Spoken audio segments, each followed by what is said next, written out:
What is it about Jewish people that make them prosper financially? Well, you'll almost never find Jews tinkering with their cars on the weekends or mowing their lawns. That's what Daniel Lapin says. And there's a very good reason for that. And it lies within the business secrets of the Bible. Take a look. Most everyone would like to have more wealth and prosperity. Few, however, manage to attain it. Rabbi Daniel Lapin is known as America's rabbi. He says financial success is the result of doing the right things. In his new book, Business Secrets from the Bible, Rabbi Lapin uses simple concepts to help increase income regardless of your faith. He'll change the way you think about money and help you make more of it. To say he's my favorite rabbi would be an understatement, but he's here with us again. It's a pleasure to introduce once again to the 700 Club audience, Rabbi Daniel Lapin. Daniel, good to see you. Fantastic to be together with you again, Pat. Thank you. You've written a landmark book. It really is a fabulous book. It's called Business Secrets in the Bible. How come Jewish people don't mow their own lawns on Saturdays? Well, it really comes from the end of the book of Genesis, where Jacob's 147 years old and time is going by, and finally he's about to be taken home to his Father in heaven. And you'd think that, after a long and difficult life, he'd gather his sons together and he'd say, "Boys, God bless you, I'm gone." Yeah. Instead, he takes 20, 30 verses giving a Reuben, this is your blessing. Simon, this is your blessing. Judah, this is your blessing. In other words, he's laying the foundation of specialization. You're not just one big clump of people. Each one of you is going to find the area in which you can best serve your brethren. And this idea, which wasn't found in general economics until the 18th century, Adam Smith realized the principle of specialization, lies deeply embedded in ancient Jewish wisdom's understanding of the Bible. In other words, somebody's got to cook the bread, somebody's got to make the machine, somebody has to sew the cloth. They can't all do it together. Exactly, and it's even more than that, because if we each take care of our own needs, then we don't need one another. But since we specialize as part of God's plan, the result of that is that I pray for the welfare of my customers, I pray for the welfare of my vendors, I pray for the welfare of the people who work for me, because we're all wrapped up in this web of interdependency, which is exactly what our Father in heaven wants us to be doing. So naturally, when you correctly said in Jewish neighborhoods, you do not find Jews lying under their cars on Sunday afternoon. No. I pay one of the best mechanics around to take care of my BMW. That's what I do. I'd be crazy to take my time doing it myself. Polishing diamonds, not fixing cars. Exactly. I'm taking care of what I can do best, and then I'm happy to pay him. Or for me to mow my lawn. I'm the worst lawn mower in the world, but the young man who lives down the street from me, he's one of the best. And he's happy to do it, I'm happy. And so it's really important that each one of us finds our highest and best way to serve our fellow human beings, which is another way of taking care of God's other children. And that's why we speak of customer service and worship service, because one of the ways of worshiping our Creator is by taking care of his other children. Is that one of the principles of Jewish finances, to look after your customers and to be one of the great secrets? And again, I present 40 secrets in this book, which is, it's not a book about investing, because investing, you really got to have some money. It's not a book of getting out of debt, because you want to get out of debt, you speak to my friend Dave Ramsey. But this is about making more money. This is about saying, you know what, this year I want to make twice as much money as I made last year. Not 100 times, not 50 times, twice as much. Is that a biblical concept, making money? Making money? Yeah. Let me put it this way. If a young person came to you and said, look, I can't decide what to do. I either want to go into politics, actually they don't say that, I want to go into public service. I always distrust occupations that need a euphemism. Have you noticed? Right. Public service, or I'd like to go into business and make a lot of money. Who is better for America? Who's better for you? Who's better for me? When somebody tells me he wants to go into public service or politics, I think to myself, 10 more fingers in my wallet. But when somebody tells me I want to go into business, then the only way he can succeed in business, or she, is by making products or services that enhance my life. And that's why I say, yes, I'm not going to say God wants you to be rich, but God wants you to be striving for more money. Money is a spiritual creation of our Creator. It's not something that just came You about. said something here too that so it surprised most people is that cities are really a creation of God, that men had to get together in cities. Why was that? Well, that's exactly right. We find that after Cain kills Abel, God gives him the punishment of isolation from people, basically. You're always going to have to keep traveling, and things you plant won't grow. And finally he realizes, and so he names his son Enoch. And so he took one life, he shows that he's atoned, he shows God that he understands, he brings a new life into the world, Enoch. In Hebrew, in the Lord's language, yes, Enoch means I'm educated, education. I've got it, I caught on what I did wrong. And now he builds a city, what, for 3 human beings? Well, that's not the point. You know, build it and they'll come. A city is a glorious place. A city is where you've got the best of everything. Sadly, you can also have the worst of everything. If you build your city without God in a godless manner, you'll have massive problems. But a city built basically as people like Cotton Mather and some of the great Christian leaders of colonial America, the city on the hill.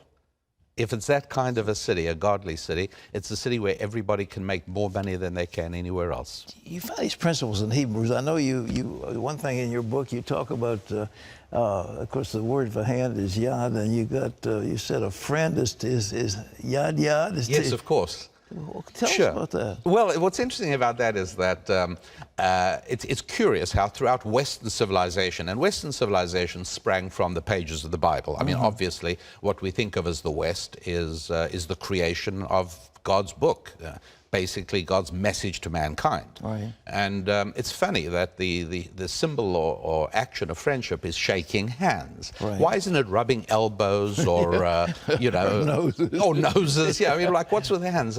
And one of the fallacious explanations which I've debunked is that, oh, well, this is because when people used to meet on the road, if they shook hands with one another, then they couldn't be reaching for their sword.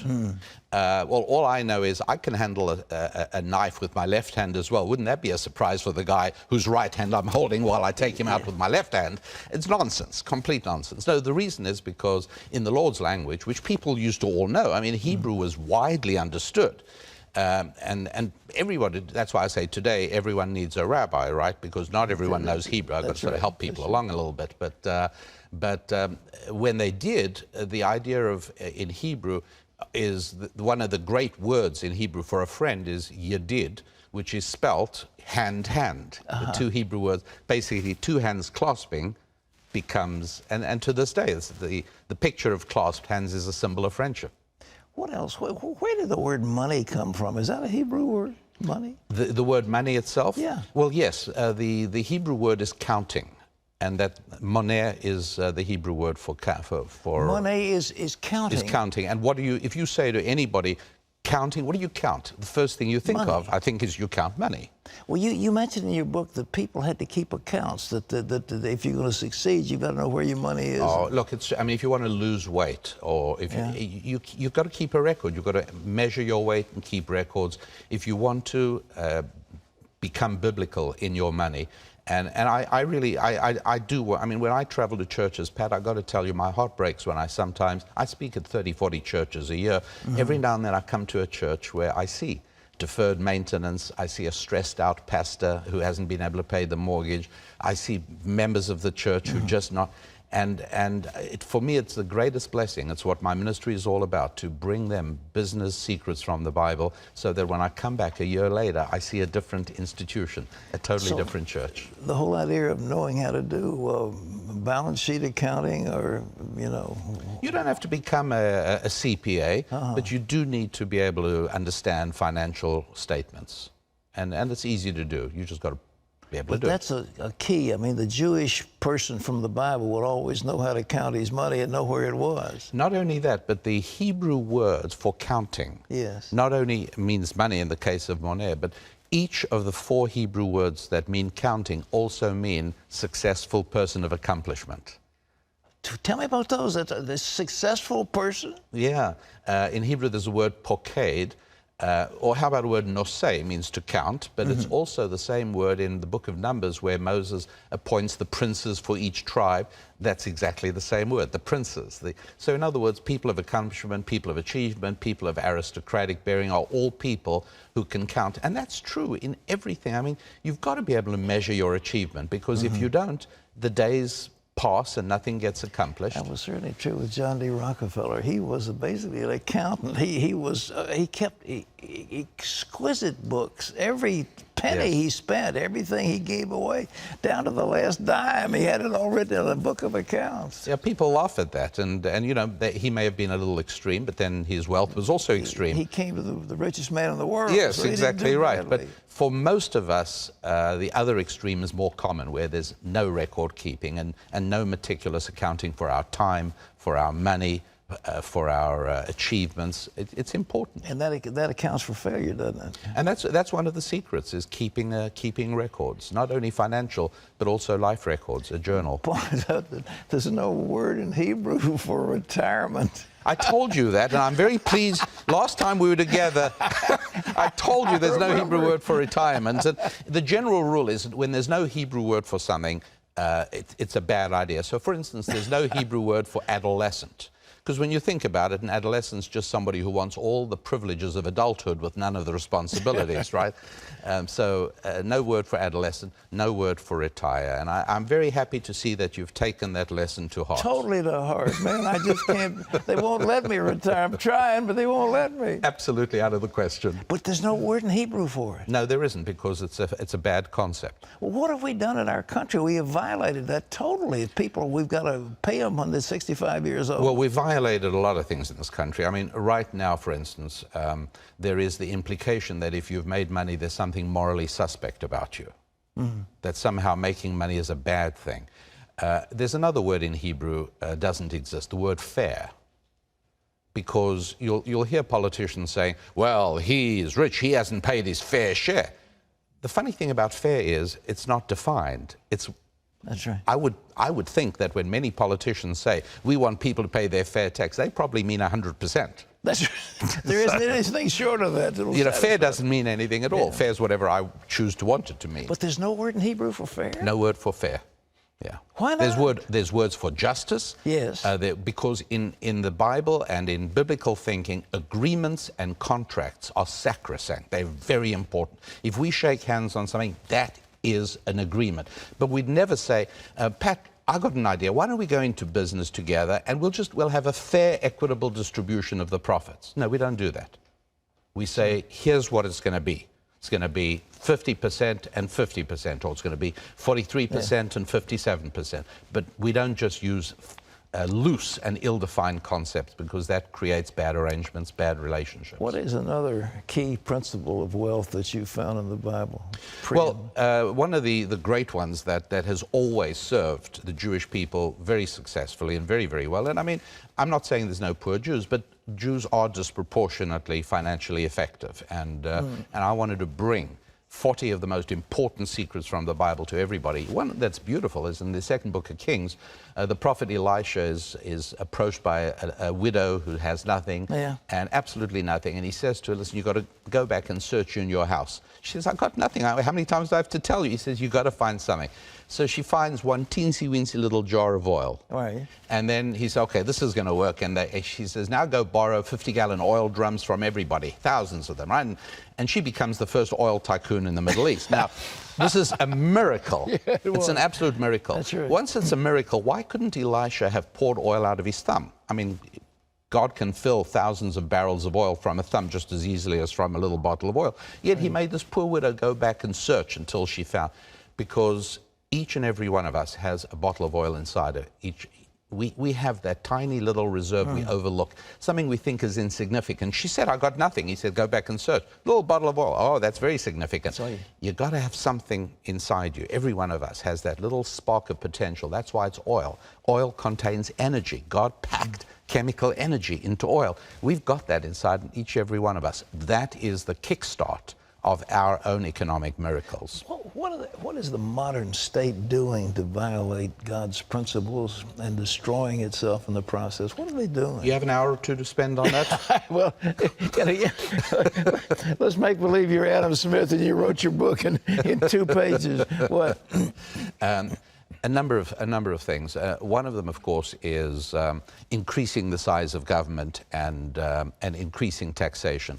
Essentially, that turns people into slaves. Ultimately, the Marxist vision is slavery. You work for us, you give everything to us, and we take care of everything. We take care of your children's education, we take care of your retirement, we take care of your health care.